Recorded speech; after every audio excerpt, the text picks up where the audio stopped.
This is my review of Gangster Squad. Gangster Squad takes place in 1949 in Los Angeles, and it's based on a true story of when the head mob boss of Los Angeles, Mickey Cohen, was taken down by the police. And Mickey Cohen is played by Sean Penn. And Mickey's story is he was a former heavyweight boxer, one of the best of his times, but now is a deluded, murderous mob boss in Los Angeles. He wants to take over the world, and his job in this movie is to take over West Chicago.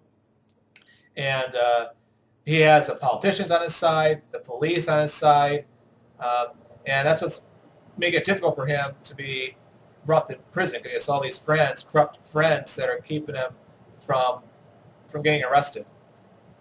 And but Sergeant John O'Mara is not afraid of him. He's played by Josh Brolin. He is a World War II veteran, and he hasn't hung up his hat yet or surrendered his badge. He's still in war mode, and he gets a job from Chief Parker, who's played by Nick Nolte, to give him the job to bring down Mickey Cohen and to kill his reputation, and make him look more like a coward somehow. And John has a wife named Connie O'Mara. She's expecting a child of theirs, and she's played by Mireille Enos. She's very supportive of him, but yet frightened because he still has that war mentality. She just wants him to finally come back home to her, but his job is more important than she is right now. So he assigns 6 people to help him bring down Mickey. Ryan Gosling plays Jerry Wooters. He kind of becomes, John's second right-hand man. The other members of their squad is Anthony Mackie, Giovanni Ribisi, Robert Patrick, and Michael Pena. They all have their own individual skills that they have.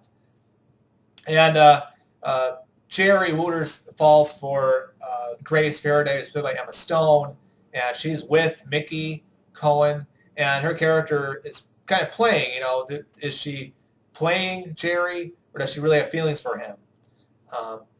And Gangster Squad, as a genre piece of the crime action drama goes, it's solid for that. In the period, the look of the period was well done by the production designers. The script in the first half is brilliant. It had great comedy at certain times. And there's great dialogue that was written with these characters. Acting is solid all the way through this film, everybody. But somewhere in the second half, it starts to crumble a little bit. But not as bad as what Texas Chainsaw did. But it has a couple of continuity errors, and that kind of leaves some plot holes of why a certain character is from one scene, but all of a sudden he's in the next scene without really any knowledge of why he's there, how he knows to be there at that particular time.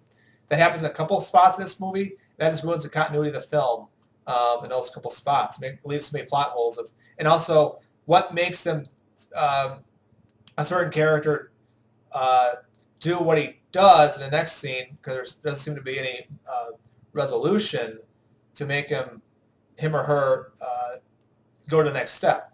I'm trying not to spoil anything, but that's that's where its downfall went. But it's still overall not a bad movie to go see. I think it's definitely worth a rental, though. I think you can maybe save your money, but if you do see it in the theaters, I don't think you're not going to be disappointed. It's just not a good movie, and I give Gangster Squad 2 stars. I think it's an okay film. I think again, just because the second half just has those 2 or 3 plot holes in it with continuity problems, and that's you can't have that. They're so obvious. Because the editing for the most part, the first half was very well done, but then it just got sloppy, and also there was a bit of overuse of slow motion sometimes, where it'd be one scene in particular, one of the shootout scenes. It starts out fast, normal speed, but then it just stops and goes slow motion. It's so distracting and ruins the dramatic moments of the scene. And that's make it comical, but it just loses that dramatic tension it's supposed to be building. But again, worth a rental. So it's not a complete skip. Definitely rent it when it comes out. Or if you do want a chance to see it, like I said, you're not going to be disappointed with it. And up until my next review, have a good time at the movies.